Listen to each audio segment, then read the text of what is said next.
Wait lang. Good morning, guys. So, today is December 9, 2025. At kung mapapansin niyo bakit ang dami na namang parcels ang nandito sa aking harapan. Ayan, hindi po ito talagang super unboxing na ang dami-dami ko ipapakita. 3 items lang ho ito. At, syempre, saan pa ba natin sisimulan kung hindi sa... Wait lang. Lalapag ko muna tong isa. Kung hindi dito sa box na ito, etong box na to, ang laman nito ay, syempre, na-feature ko na to sa vlog, sa mga previous ko na video. So, ito yung nag-restock ulit ako from Coco ng mga ice cream cones. Kasi, siguro mga 2 months or 1 month na akong walang blasting na ice cream cone. Dapat kagabi, bubuksan ko na siya, pero sabi ko, tomorrow na lang, kasi kagabi, pagod na pagod talaga ako. Ang dami kong tinapos na work. So, pag uwi ko dito sa bahay, nag-shower lang ako, tapos, nanood-nood saglit, nag-scroll-scroll, tapos, ayun, nakatulog na ako. So, ayun, i-open ko siya. Ang binili ko is strawberry. Kasi favorite ko talaga sa mga ice cream cone ay strawberry flavor. Wow. Ayan lang siya. Mura ko lang to nakuha, mga around 260 or 270. Ganito na siya karami. Ayan, restock lang tayo ulit. Tapos, punta naman tayo here sa isa. Itong isa naman, first time ko ring umorder. Pero this one is from Coco also. Yan siya, yung kanilang cookies. Matagal ko na ito nakikita sa aking TikTok. Ayan. Cookies. For thumbnail. So, hindi ako bumibili kasi mas gusto ko nga yung ice cream cone. Pero ito naman is mga cookies. So, kapag nasarapan ako sa mga cookies na ito, baka order pa ako ulit. At ganun din, ang dami niya rin. Yan, oh. Ayan siya. So, tikim tayo ng... Wait lang. Meron pa nahulog. So, tikim tayo ng isa. Ayan. From Coco. Ang binili ko is... Ano pala siya? Nut Oat Energy Cookies. Ayan. So, tikim tayo ng isa. Ayan. Actually, pwede rin to guys ng pambenta ha. Kaya lang kasi ako nagbabay ako sa online ng mga ganito. Pang stock ko lang dito sa bahay.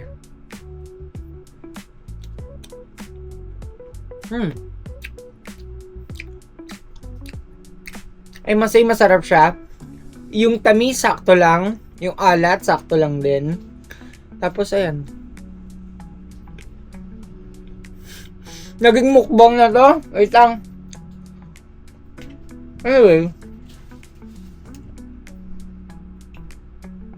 down tayo dito sa third parcel.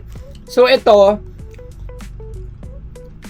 shop na to, yung Affordable Accessories PH sa TikTok, lagi ang mga transactions ko sa kanila is for Lalamove. Pero this time, since konti lang naman yung aking in-order at hindi naman jewelry yung in-order ko sa kanila, so nag-decide ako na bumili ng kanilang silver cleaner, tapos ng kanilang powder cleaner. Actually, first time akong gagamit ng powder cleaner kasi for the very long time na naglilinis ako ng aking mga jewelries, ang lagi kong ginagamit kung hindi polishing cloth is yung ganere. Sana ba yun? Yung liquid. Yan siya.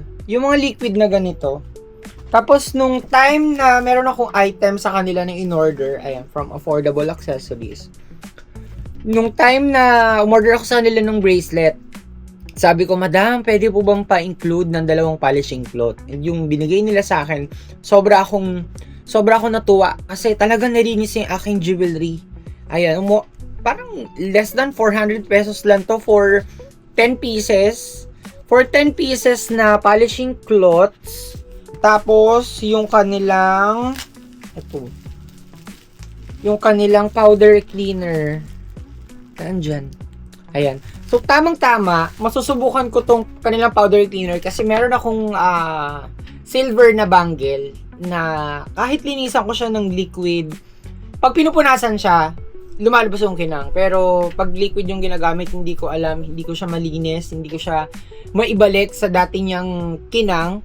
Kahit na yung iba ko namang jewelries na kapag ginagamit ako nung liquid cleaner, bumabalik naman sila sa shine tapos sa kinang. Pero yung bangle na yun, hindi ko alam kung bakit. Pero yun, update ko na lang kayo later kasi ayusin ko pa to. Kakain pa ako ng syempre, itong aking cone. And ayun, see you sa next clip. So, ayun. Karugtong to nung video na ginawa ko. Wait lang, medyo nag-blurry kasi sobrang ako na happy kasi while I am walking dito sa may Pure Gold Agora, nakita ko to ngayon, bila ng mga chocolates. At ang dami guys, tignan nyo. Alam nyo naman, di ba, may hilig ako sa mga ice cream cones. So, ayan. Tapos, yung mga candies for kids. And then, yung mga butter cookies. Grabe, nagulat ako kasi meron dapat akong pupuntahan. Wait lang, alam niyo, nalalabuan talaga ako sa kampo ngayon. Meron talaga akong pupuntahan, actually, pero somewhere around Manila area. Na ganito rin, parang bilihan din siya ng mga kung anik-anik. Tapos bigla ko namang nakita to. Katabing-katabi lang to ng Pure Gold Agora. Ang tapat niya is LBC, tsaka yung Western Union. Kasi perfect na perfect to. Pang giveaway, tapos pamigay, tulad nito. Guys, tignan nyo naman. 4-in-1. Yan siya. Tapos ito, may siomai din. Dito ka na ng mga frozens. Yan. Ito, bacons, chicken popcorns pala. Hindi pala poppers, chicken popcorns. Tapos meron din sila mga Hungarian sausages. Hindi ko alam kung, meron silang T-bone steak. Tignan nyo.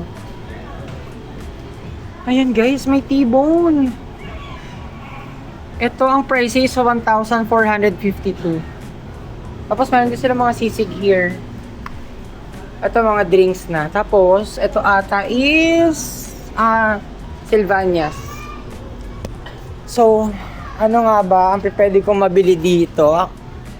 Actually, na-overwhelm ako sa dami. At sobrang biglaan, hindi ko alam kung ano kukunin ko kasi hindi pa naman ito yung vlog para sa mga ganito na kailangan kong kumuha ng mga pangregalo, pangpasalubong. Pero check natin kung ano ba. Ayun, guys, ang daming Cadbury na caramel, iba-ibang flavor. Ayan, may crunchy bits, merong plain, merong whole nut. Tapos merong roasted almond here. Ito, hindi ko alam kung ano tong bubbly. Grabe. Ito, meron pang ang Oreo eh. For as low as 85 pesos. Tapos, ayan. Yung iba't ibang chocolate. And then, guys, tignan nyo to. Yeah. Yan siya. Update ko na lang kayo sa bahay kung ano yung mga na pamili ko here. Good afternoon guys. At ayan, kung mapapansin nyo, sobrang bagong gising ako kasi actually nagising ako ng rider kanina para pick upin itong aking mga parcels na ipapakita. Actually, 3 siya na boxes. Ayan. At maaga yung naging work ko ngayon. Mga siguro around 8 a.m. nag-start na ako. Tapos 9, 10, 11, 12. By 1 p.m. kanina, nakauwi ako. Tapos pagka-uwi ko, for some reason, bigla naman akong inantok. Yung antok talaga guys na hindi ko na talaga mapigilan na kailangan ko na talaga munang ipikit. Sabi ko idlip pa ako. Kasi meron akong work by 5 and ayun, nakatulog naman ako. Mga 2 hours din ako pagpahinga. So, ayun, medyo parang gusto ko pang umidlip pero hindi pa pwede kasi 2:35 na, mamayang 5 p.m. Meron na naman akong work at sakto dumating na to. Ito, surprisingly, akala ko abutin pa for next week. Pero ayun, dumating na siya agad. So, ito yung mga pinamili ko from, itong box hindi ko alam, pero yung mga in-orders ko kasi is yung mga dips. Yung mga dips, mga sauces. Pero hindi pa to kumpleto Isa lang to sa mga food items na pinamili ko pang handa para sa aming Noche Buena. Open na natin to. Dapat nga, pupunta kami ni Patricia ng Divisoria, pero lagi na lang nauunsya mi. Ayan, grabe yung pagkaka-bubble wrap sa kanya. Mukhang meron na akong idea kung ano to. Pero lagay muna natin siya dyan. Ayan. Naku, na-excite na ako. Ano kaya laman nito? Siyempre, alam ko naman na. May idea na ako kung anong laman nito. Yan. So, unahin na muna natin tong isa. Tong isa ay... Wait lang. Naka-individually pack kasi. Uy. Teka, nasa aking scissor. Ayan. Siyempre, kailangan natin ng scissor kasi grabe. Sobrang secured ng kanilang pagkakapack. Ito, binili ko to sa TikTok shop. So, ito yung... Matagal ko na ito nakikita pero this year lang. Itong From Ladies Choice. Ayan. From Ladies Choice. Actually, bumili lang ako ng 2 set kaya 4 na peraso siya. Ang flavor is cheddar cheese mayo. Okay, eto na. Grabe, isa-isa ko pa. Ang hirap niya talagang buksan Honestly, ang hirap niya buksan. Pero eto na, bumili lang ako netong spicy mayo. Yan siya. Tapos, cheddar. And yung roasted garlic mayo. And then, cheddar cheese. And then yung aking liquid seasoning in chili. Pero sa pagkakatanda ko, bumili din ako ng yung original. Kasi ito, sobrang anghang niya talaga. Pero, pasok naman siya sa aking liking. So, bumili ako ng 1 liter. Kung hindi nyo naman na itatanong, ayan meron pa ako ditong bottle. At, pag bumibili ako nito, actually, ito yung isa ko na stock. Ayan, paubos na rin siya. So, pag bumibili ako, nakaganito na lang. Tapos, yung kanyang bottle na maliliit, sinasalinsanin ko na lang from time to time. So, dumako tayo dito sa isang box na maliit lang siya. And let's check kung ano yung kanyang laman. So, I think mayonnaise din from Ladies Choice. Ayan, magkaiba lang sila ng... Ang dami kong nabili. Ito, spicy mayo. Tapos... Ito ay wala nang laman. Ito ganun din. I think roasted garlic naman to. Yeah, perfect. Roasted garlic. Yan. 2 piraso. Grabe, ang dami. Ang dami na nakita nyo pa yung pinaglagyan ko ng noodles. Ayan, ang dami from Ladies Choice. Thank you so much. Pero hindi po ito sponsored Ito po ay binili ko gamit ng aking personal na money. Ayan.